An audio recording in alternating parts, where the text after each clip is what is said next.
Bonjour et bienvenue sur les tests d'Ororo. J'espère que vous allez bien. Aujourd'hui, on va se pencher sur un ancien film du réalisateur Ridley Scott, La chute du faucon noir, ou Black Hawk Down pour le titre en anglais, dans sa version Blu-ray 4K Ultra HD bien sûr. Au programme, la qualité des visuels, le mixage audio et la narration. Il y a des soldats, des enjeux politiques et deux parties, c'est la guerre. Place au test. Côté visuel, La chute du faucon noir est distribuée par Sony Pictures.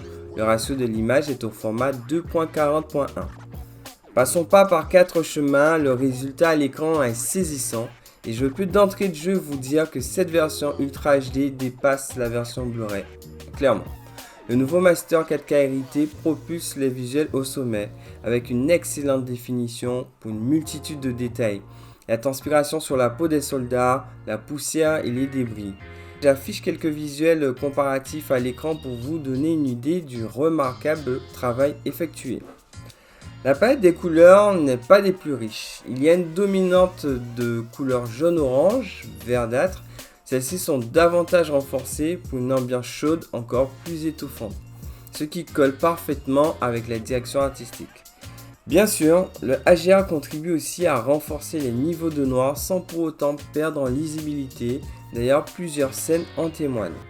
Dernier mot, le film présente du grain omniprésent dû au tournage en 35 mm, mais cela ne brouille pas les visuels, loin de là. C'est une excellente mise à jour. Côté audio, la VO est disponible en Dolby Atmos et la VF dispose d'un simple Dolby Digital. Je n'ai même pas tenté de sélectionner la VF. Du coup, qu'en est-il ? Eh bien, le mixage Atmos est remarquable en tout point. Dynamique, puissant, violent. C'est simple, ça carbure tout le temps. Et le meilleur, c'est que les enceintes en hauteur sont pleinement exploitées. Par moments, les rafales de balles transitent par elles. Il y a même une scène où il y a une balle qui ricoche sur la paroi droite d'un hélico Black Hawk. Mais elles sont aussi exploitées pour des sons plus subtils, notamment des échanges de transmission entre les soldats ou encore les pluies de poussière et de débris. On a l'impression d'être arrosé parfois, c'est remarquable. Ceci dit, la scène latérale et arrière n'est pas non plus en reste, loin de là. Et idem pour la piste LFE qui est monstre. À chaque grenade qui explose ou de tir de lance-roquettes qui fusent, et il y en a pas mal d'ailleurs dans ce film, la pièce est régulièrement secouée et c'est une chose qui me plaît beaucoup.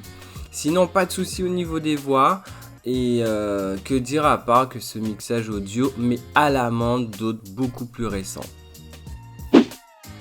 Côté film, La chute du faucon noir bénéficie d'un casting aisé, les acteurs sont super convaincants et le film propose une très bonne mise en scène avec de l'action maîtrisée et une photographie étouffante. Tout au long, on est sous tension avec ces soldats en mission, cernés par des centaines d'opposants de la milice locale qui veulent en découdre. En revanche, le film ne prend pas le temps, malgré les 2h30, de développer suffisamment les enjeux politiques en profondeur.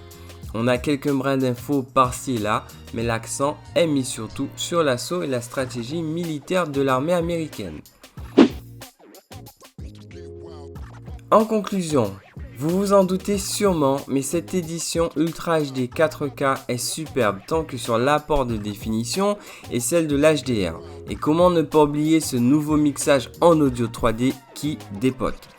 J'ai déjà visionné pas mal de films en 4K, il est vrai qu'il y a toujours un plus, mais en général qui est de l'ordre du c'est mieux, mais peut mieux faire, ou pas suffisant. Mais là, force de constater qu'il y a ces éditions qui placent clairement ce format comme le meilleur à l'heure actuelle. C'est la mention top démo, hautement recommandée. C'est la fin de ce test, j'espère que le contenu vous a plu. Si c'est le cas, likez ou laissez-moi vos avis en commentaire. Et enfin, n'oubliez pas de vous abonner bien sûr. A bientôt pour de prochains contenus.